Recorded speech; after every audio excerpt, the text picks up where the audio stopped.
के छ हाम्रो आफ्नो भन त? केही छैन नि। यो नामै त अरू कसैले दिएको। अहिले कोरोनाले कति कुरा कति मान्छेबाट खोसेर लग्यो नि। यस्तै जिन्दगीले हामीसँग भएको कुरा चट्ट खोसेर लाने के बेर? त खोसेर लगिसके पछाडि के नै बाँकी छ र हामीसँग? हामी खाली नै छौँ। बुवा आमाले दिएको यो नाम छुट्ने बित्तिकै यो नामसँग जोडिएका सबै कुरा छुट्छन्। यो आइडेन्टिटीसँग जोडिएको सबै कुरा छुट्छ।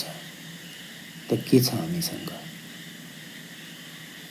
वास्तवमा नै पूर्ण रूपले हामी सबैजना खाली खाली नै छौँ। र त्यसै कारण हामी आफूलाई भरिरहन चाहन्छौँ धेरै कुराले गर्दा हाम्रा मनमा हाम्रा दिमागमा तनाव भइरहन्छ।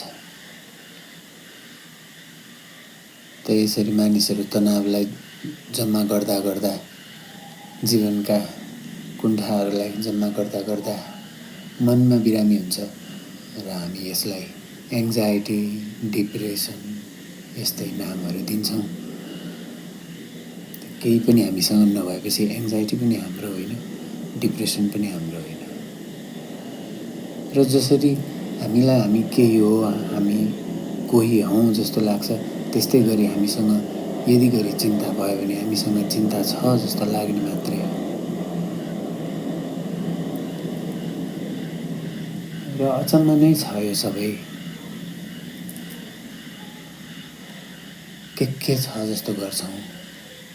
जिन्दगीले बेला बेलामा हामीलाई त केही होइन, तँसँग केही छैन भनेर भनिरहन्छ। हाम्रा आफ्नै मनमा पनि बेला बखतमा म कोही होइन, मसँग केही छैन यस्तो विश्वासहरू आइरहन्छ, यस्तो बिलिभहरू, यस्तो भावनाहरू आइरहन्छ।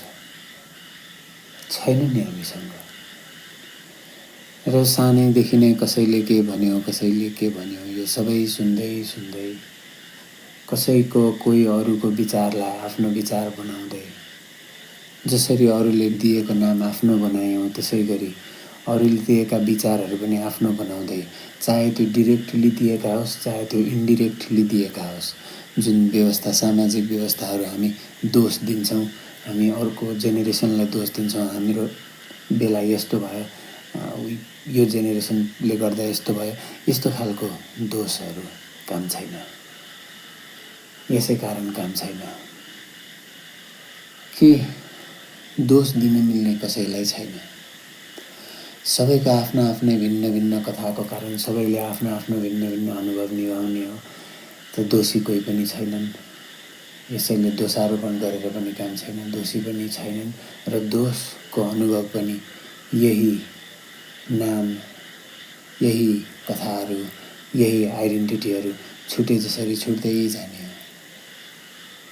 त म पनि खाली छु, तिमी पनि खाली छौ। संसारमा वास्तवमै कोही पनि मानिस कहिले पनि भरि छैन र कहिले भरि हुनै सक्दैन। किनकि मनले भर्ने अभ्यास, भर्ने बानी, भर्ने यसको प्याटर्नलाई त छोड्दैन। केही न केही कुराले त भरि नै रहन्छ। मैले एउटा कथा सुनेको हो। एकजना फकिर चाहिँ, एकजना वृद्ध फकिर एउटा कुखुरो लिएर गाउँ गाउँ जानुहुँदो रहेछ। गाउँमा भिक्षा माग्न जानुहुँदो रहेछ र त्यो कुखुरोलाई चाहिँ सँगै लिएर हिँड्नुहुँदो रहेछ। अनि कुखुरो पनि आउँदो रहेछ सँगसँगै। त्यसपछि कुनै एउटा सहरको, कुनै एउटा देशको राजाको अगाडि पुगे पछाडि राजाले यी फकिरलाई देखे र यी फकिरको अगाडि राजा पुगे पछाडि प्रश्न गर्न लागे कि कुखुरा चाहिँ किन बोकेर हिँड्नुहुन्छ? त फकिरले यो कुखुरो ब्रह्मज्ञानी हो, यो ठुलो गुरु हो, त्यसैले बोकेर हिँड्छु भनेर भन्नुभएछ। अब राजालाई तनाव सुरु भयो। कुखुरो ब्रह्मज्ञानी भन्छ, फेरि ठुला फकिर मान्छे। अनि राजाले चाहिँ ल तपाईँ भिक्षा माग्न आउनु भएको छ, यसले मलाई ब्रह्मज्ञान दियोस्, म तपाईँलाई मेरा सबै असर्फीहरू, मेरा सबै धनले तपाईँको झोलामा भरिदिन्छु, जति अटाउँछ त्यति भरिदिन्छु। त फकिरले मेरो झोलामा होइन, यो कुखुराको कानमा हाल्नुपर्छ भनेर भनेछन्। त्यसपछि राजा अचम्म मान्दै, कुखुराको कान त सानै हुन्छ, र राजाले एकदमै अचम्म मानेर यो त भरिदिन्छु भनेर भर्न लागेछन्। त बिस्तारै बिस्तारै त्यो जति हाल्यो त्यति जान्छ, जति हाल्यो त्यति जान्छ, भरिएको भरै गर्छ, भरिएको भरै गर्छ, कहिले कहिले पनि भरिँदैन। त्यो जति भरे पनि कहिले पनि भरिँदैन। त रित्तै भइरहे जस्तो महसुस हुन्छ, तलपट्टि प्वाल परे जस्तो, टाउकोबाट छिरेर अर्को कानबाट निस्किए जस्तो महसुस हुन्छ। यताउता हेर्छन्, बिस्तारै बिस्तारै राजाको साँच्चैकै सबै धन सकिन्छन्। त फकिरले त्यस पछाडि राजालाई यो कुखुरा, यो जादुमय कुखुरा हाम्रो मन जस्तै हो, हाम्रो मनको प्रकृति यसको प्रकृति हो। जति हाम्रो मनलाई भरे पनि त्यति भरिँदैन, जति भर्न खोजे त्यति भरिँदैन, जति खुसी खोजे त्यति खुसी भेटिँदैन, जति राम्रो सोचे त्यति राम्रो भेटिँदैन।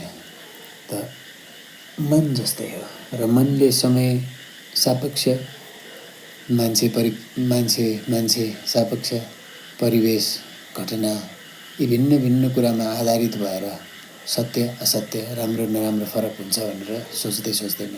किन सोच्दैन? किनकि यही कुरो जुन हामीले सानैदेखि अरूका कानबाट केही सुन्यौँ, त्यही आफ्नो सत्य बनाउँदै यहाँसम्म आयौँ। त त्यो बेलासम्म हामीले धेरै कुरा, कति सत्य कति असत्य, धेरै कुरा सुनिसकेका छौँ, र अरूले दिएको सत्य, अरूले दिएको असत्य, यसकै आधारमा जीवन बाँच्दै जान्छौँ। र मनले अरूले दिएको यी सत्य र अरूले दिएकै यी असत्यहरूमा निर्भर हुन्छ अनि त्यसपछि दुःख पाउँछ। त्यसपछि जति ऊ आफूलाई भर्न खोज्छ, एक्लो नहुने भनेर त्यति एक्लो महसुस गर्छ। त भिडमा पनि ऊ एक्लो महसुस गर्छ। त एकदमै धेरै चिन्तामा परेको, धेरै गाह्रो भएको, मनमा गहिरोमा गाह्रो भएको मानिसहरू कहिलेकाहीँ ग्यादरिङमा गए भने पनि, पार्टीमा गए भने पनि रक्सी खान्छन् र कुनामा एक्लै बसिरहन्छन्। किनकि मनको स्थिति त्यहाँ शान्त हुनसक्छ, त्यहाँ माइन्डको स्टेट अल्टर्ड हुनसक्छ। उसले दुःखलाई दुःखसरी देख्नु परेन, उसले दुःखलाई अर्कै चस्मा लगाएर देख्नु पायो, रक्सीको चस्मा लगाएर देख्नु पायो। त यस्तै भिन्न भिन्न चिजहरू प्रयोग गर्छन् मानिसहरूले दुःखलाई निहाल्नको लागि। यी भिन्न भिन्न चिजहरू भिन्न भिन्न रूपले आइपुग्छन्। कुनै कुनै ठोस वस्तु, तरल वस्तुको रूपमा हुन्छन्, त कुनै कुनै विचारको रूपमा हुन्छन्, कुनै कुनै माला जप्ने रूपमा आइपुग्छ, कुनै कुनै भजन गाउने, कीर्तन गाउने रूपमा आइपुग्छ, कुनै कुनै आफूलाई भुलाउनको लागि पुरै दिनभरि Facebook, YouTube, internet, TV scroll गर्दै गर्दै बिताउने गरेर बित्छ। त आफूले आफूलाई देख्नै पाउँदैन कहिले पनि, आफूले आफूलाई चिन्नै पाउँदैन कहिले पनि। आफ्नो चेतना सदैव आफ्नोबाट बाहिर गइरहेको हुन्छ। त सदैव बाहिर गइरहने चेतनाले भरिरहन खोज्छ मनलाई। जति भरिरहन खोज्छ त्यति खाली हुन्छ, त्यति हामीलाई केही थाहा नभएको जस्तो हुन्छ, र त्यति डर लाग्छ, र त्यति आँत्तिन्छ मन। तर सत्य वास्तवमा नै कसैलाई पनि केही पनि थाहा छैन। हामी सबैजना अनभिज्ञ नै छौँ।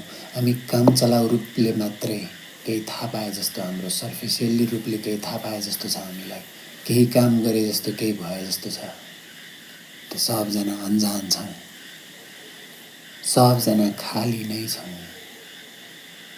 हामीसँग केही पनि छैन, न हाम्रो विचार हो, न हाम्रो नाम हो। नाम र कथाहरू वास्तवमा हाम्रा कथाहरू हुन्। न हामीसँग भूत छ, न हामीसँग भविष्य छ, र वास्तवमा नै नै हामीसँग वर्तमान छ। किनकि हाम्रो मन त केही भर्नमा वर्तमानबाट पर भविष्य कि त भूतमा भागी नै रहन्छ।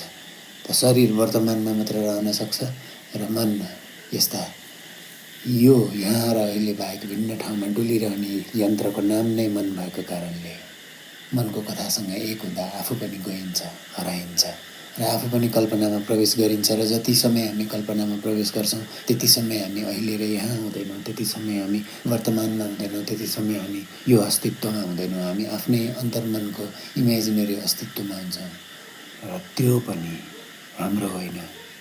इमेजिनेरी अस्तित्वमा पनि ती कुराहरूको मिश्रण भएर कुरा आउँछन् जुन हामीले सुनेका छौँ, जुन हामीले केही न केही देखेका छौँ, कहिले न कहिले केही न केही भोगेका छौँ। त्यस्तै कुराहरू प्याटर्न्स बनेर मनमा आउने हो र केही थाहा भए जस्तो, केही देखे जस्तो लाग्ने हो, तर मिथ्या, केही पनि हामी देख्न सक्दैनौँ, केही पनि हामीले थाहा पाउन सक्दैनौँ।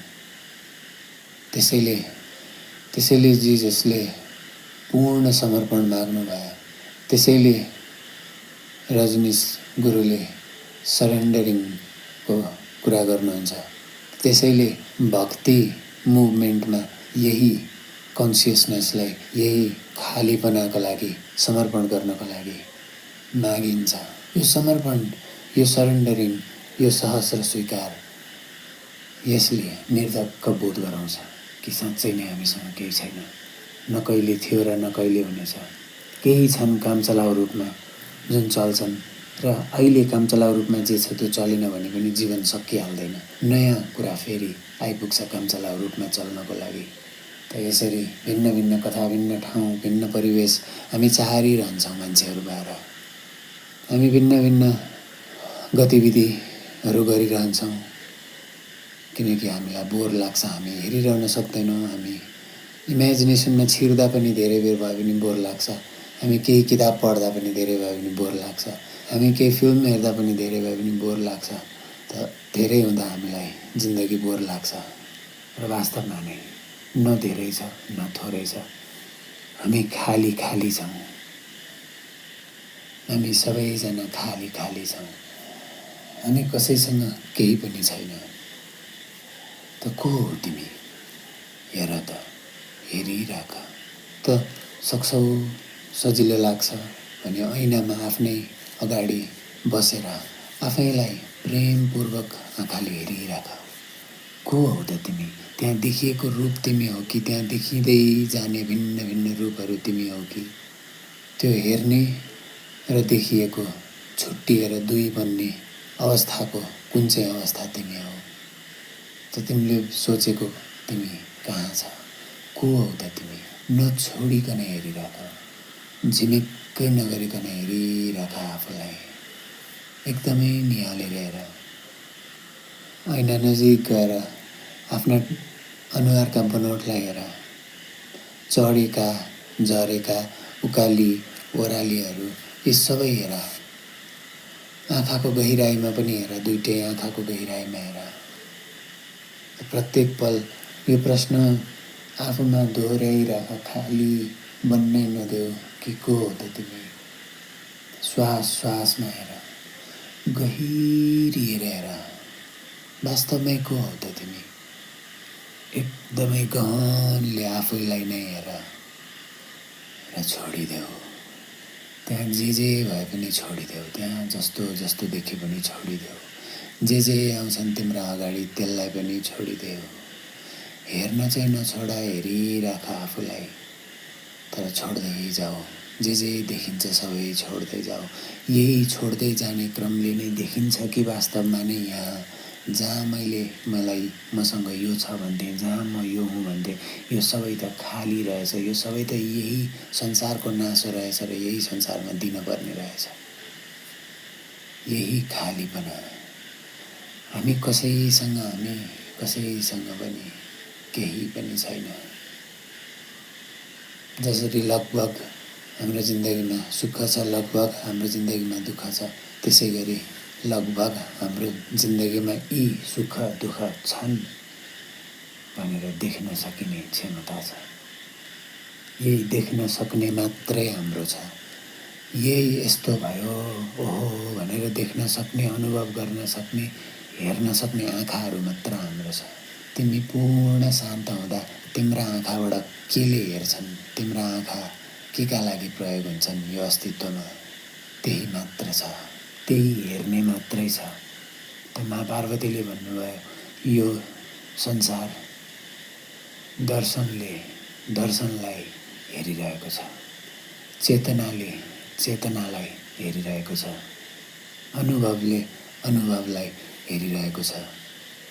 हेर्ने मात्रै छ, यो हेर्ने मात्रै मेरो पनि छ, यो हेर्ने मात्रै तिम्रो पनि छ, यो हेर्ने मात्रै सबैजनासँग छ र यहीमा मात्रै हामी सबैजना कमन छौँ, यहीमा मात्रै हामी सबैजना ह्युमन बिइङ छौँ।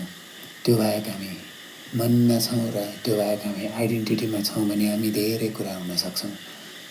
हामी संसारमा स्त्री र पुरुष लिङ्ग मात्र भए पनि भिन्न भिन्न जेन्डरहरू क्रिएट गर्न सक्छौँ। हामी कथा जताबाट जसरी पनि बङ्गाउन सक्छौँ, तर सबै कथाबाट बिचमा, सबै कथाभन्दा भित्र यी हेर्ने मात्रै बाँकी छन्। यो मात्रै हाम्रो। त तिमीलाई दुःख पर्दा पनि हेर्ने मात्रै तिम्रो हो, दुःख तिम्रो होइन।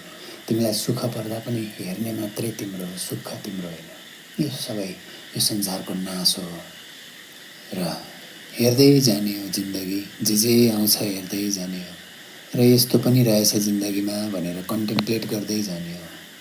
यति गरे जीवन सरल छ, माफी दिन सके जीवन सरल छ, जस्तालाई त्यस्तै स्वीकार्न सके जीवन सरल छ। कसैको बानी केही आफूलाई मन पर्दैन र उसको साँच्चीकै धेरै लामो समयदेखि बानी हो र उसले त्याग्न सक्दैन भने त्यसलाई स्वीकार्न सक्ने पनि, त्यसमा पनि आनन्द छ। जो जस्तो छ त्यस्तै रूपमा स्वीकार्न सक्ने आनन्द छ। त काँडा पनि छ, फुल पनि छ, माटो पनि छ, पात पनि छन्, सुकेका पनि छन्, नयाँ पनि छन्। एकै रुखमा भिन्न भिन्न किसिमका पातहरू एकैचोटि छन् र सबै पातले एकअर्कालाई कसैको पनि अस्तित्व स्वीकार नगर्ने हो भने त्यो रुख मरेर जान्छ। अहिले मनुष्यता मृत अवस्थामा कता कता छटपटाइरहेको जस्तो देखिन्छ, मानवता कता कता छटपटाइरहेको जस्तो देखिन्छ र फेरि कता कता सुन्दर भइरहेको पनि देखिन्छ, कता कता फुल फुलिरहेको, कता कता ग्रो भइरहेको पनि देखिन्छ। अस्तित्वमा सबै किसिमको एकैचोटि छ। त्यसैले त स्वर्ग पनि यही छ, नर्क पनि यही छ। जस्तो जस्तो अनुभव हुन सक्यो त्यस्तै त्यस्तै खालको आधारमा निर्धारण गर्छ कसैले स्वर्गको अनुभव गरिरहेछ कि नरकको अनुभव गरिरहेछ भनेर। परिस्थितिहरू, घटनाहरू जस्तो आउँछन् त्यस्तै देख्न सक्ने र स्वीकार्न सक्ने क्षमता हुँदै गएपछि जस्तो आउँछ त्यस्तैमा इज महसुस हुन थाल्छ र यही इजले जिन्दगी स्वर्गमय बनाइदिन्छ। यही इज र यही स्वीकार्यताले जिन्दगीमा फुलै फुल देखिन्छन्, किनकि कोही जसरी पनि फुल्न सक्छ। मानिसको बायोलोजी लगभग उस्तै उस्तै छ, मेकानिजम बायोलोजिकल उस्तै उस्तै छ, मनको साइको मेकानिजम पनि उस्तै उस्तै छ, तर मेकानिजमभित्रका कथाहरू फरक फरक हुने भएकोले, घटना परिवेश सबैजनाले फरक फरक रूपले अनुभव गर्ने भएकोले र कसैको पनि भित्रको कुरा कसैलाई थाहा नहुने भएकोले यो संसार यस्तो छ।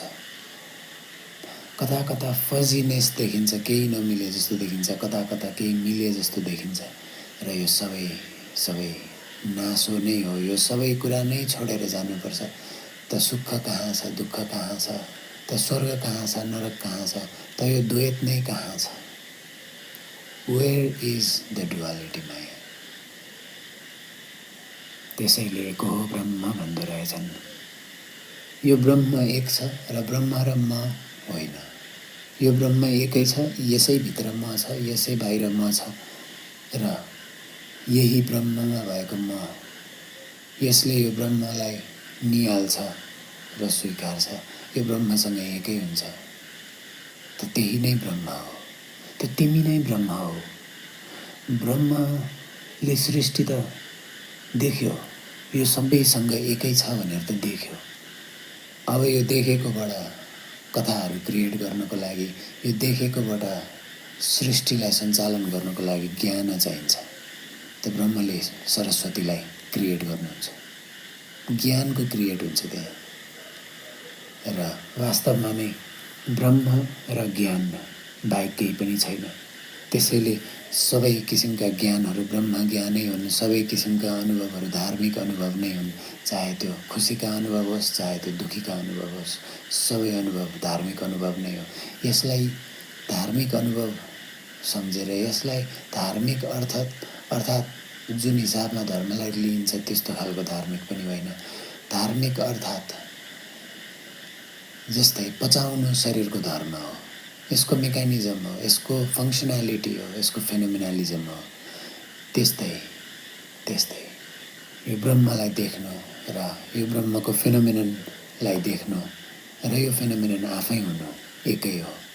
त्यसैले प्रत्येक मानिसमा ब्रह्म छ, प्रत्येक मानिसमा सम्पूर्ण कथाहरू छन्। यी दुईटै देख्छ यो ब्रह्मले। र यसै कारण वास्तवमा नै भइ चाहिँ के रहेको छ त भन्दा यो ब्रह्मले ब्रह्मलाई नै भिन्न भिन्न रूपले निहालिरहेको छ र यो निकै अगाडिदेखि जारी छ, यो निकै पछाडिसम्म जारी रहन्छ। आउने र जाने चलिरहेछ, यसको यात्रा लामो छ, एक दिन सबले जानु छ। आजलाई यति नै।